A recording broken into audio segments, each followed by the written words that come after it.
இந்த செல்போன் செயற்கை நுண்ணறிவு வந்த பிறகு எவ்வளவு முன்னேறி விட்டோம் பார்த்தீர்களா தாத்தா?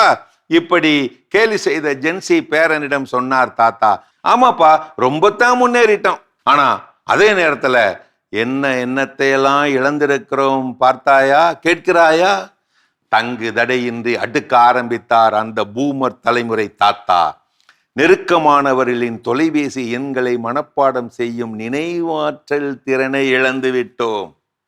வரைபட செயலிகளை நம்பி வாழ பழகிவிட்டதால் நில அடையாளங்களை கவனிக்கும் பழக்கமான திசையறிவை இழந்து விட்டோம். தானியங்கி திருத்தங்களை நம்புவதால் சரியான எழுத்து கூட்டலும் இலக்கணமும் மறந்து மொழி திறனை இழந்து விட்டோம். உடனடி பதில்கள் கிடைப்பதால் ஒரு விஷயத்தை பற்றி ஆழமாக தேடி பிடித்து படிக்கும் ஆர்வம் போய் ஆழ்ந்த சிந்தனையை இழந்து விட்டோம்.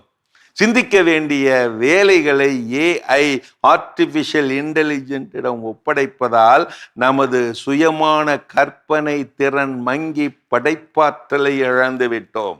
தட்டச்சு செய்வதே வழக்கமானதால் பேனா பிடித்து அழகாக எழுதும் கலையை, கையெழுத்து கலையை இழந்து விட்டோம்.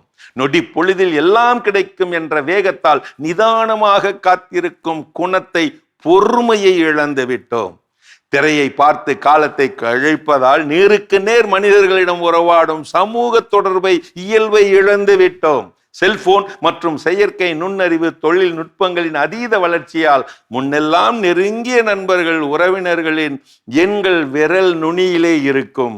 இப்போது எல்லாமே போனில் சேமிக்கப்பட்டு இருப்பதால் சொந்த எண்ணை தவிர அதை கூட நிறைய பேருக்கு தெரியாது. மற்ற எண்களை நினைவில் கொள்ளும் நினைவு ஆற்றலை இழந்து விட்டோம் அல்லவா? கூகுள் மேப் வந்த பிறகு ஒரு இடத்திலிருந்து இன்னொரு இடத்திற்கு செல்லும் பாதையை நினைவில் வைத்துக் கொள்ளும் பழக்கம் மறைந்து விட்டதால் வலது இடது என எந்திரம் சொல்வதை பின்பற்றி வழிகள் மற்றும் வரைபட அறிவை இழந்து விட்டோம். பால் கணக்கு, மளிகை பட்டியல் போன்றவற்றை முன்பு டைரியிலோ மனப்பாடமாகவோ வைத்திருப்பது போய் இப்போது நோட் பேட் ஆப்புகளில் அதை பதிவிடுவதால் மூளை பதிவு திறனை இழந்து விட்டோம்.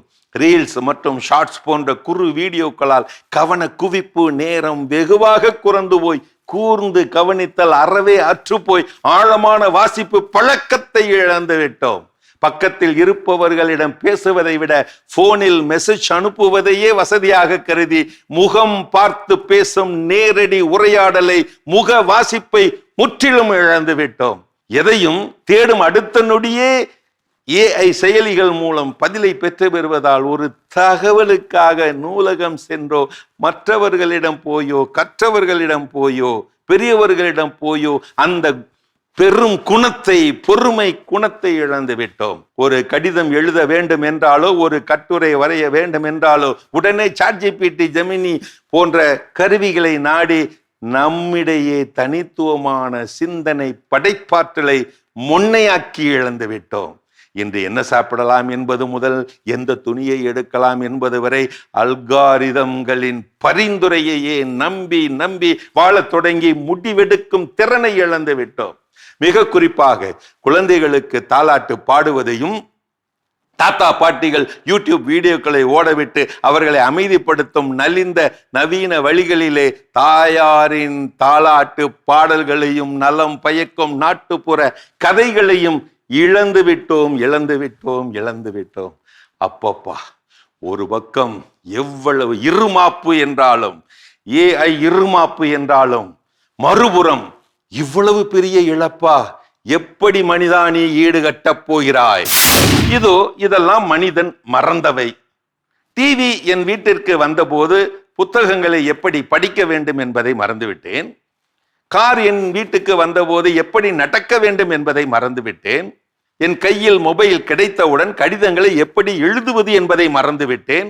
என் வீட்டிற்கு கணினி வந்தபோது எழுதுவதையும் மறந்துவிட்டேன்.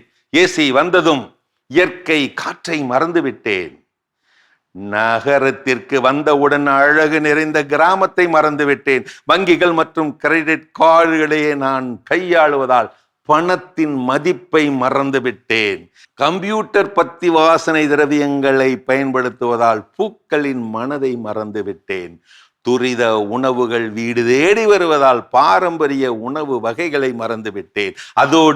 அதோடு சம்பாதிக்க சுற்றி சுற்றி ஓடுவதால் ஓடுவதை எப்படி நிறுத்துவது என்பதையும் நான் மறந்துவிட்டேன். கடைசியாக வாட்ஸ்அப் கிடைத்தது, எப்படி பேசுவது என்பதையே மறந்துவிட்டேன்.